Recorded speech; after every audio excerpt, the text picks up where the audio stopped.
There is no question Dylan Sampson is the best at his position in the SEC. So on Tuesday, when the finalists were announced for the Doak Walker Award given to the nation's top running back and Sampson's name was nowhere to be found, it was quite shocking. The top three finalists are Boise State's Ashton Jeanty, Iowa's Caleb Johnson, and North Carolina's Omarion Hampton. Jeanty, of course, deserves all the glory, and he's likely going to win the whole thing with the season he's been having.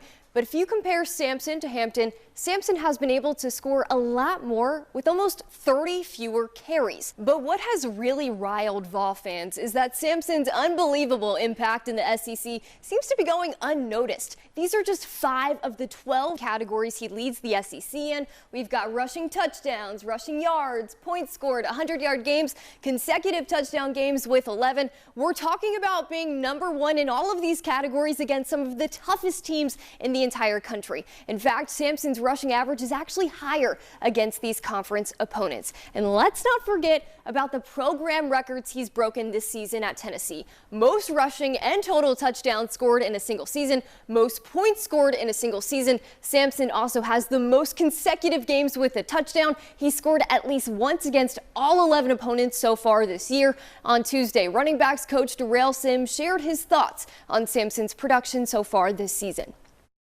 Oh, he's the best back in the country, in my opinion. You know what I'm saying? In terms of the production that he's been able to produce, especially in this league, in this conference. You know, #1, being able to be with him every single day, you know, the way that he goes and attacks the process and, you know, the things that he's been able to do from a tenacity standpoint in terms of, you know, when the team needs a spark plug, he's able to be that guy that jumpstarts it. Coach Hype always talks about it only takes one match to start a fire.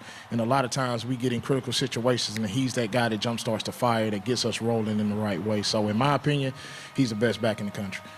And Sampson is likely not done breaking program records just yet. He is just 158 yards away from breaking the single-season rushing yards record at Tennessee. And as he continues to stack his resume, it continues to get more and more confusing as to why he's now out of this conversation.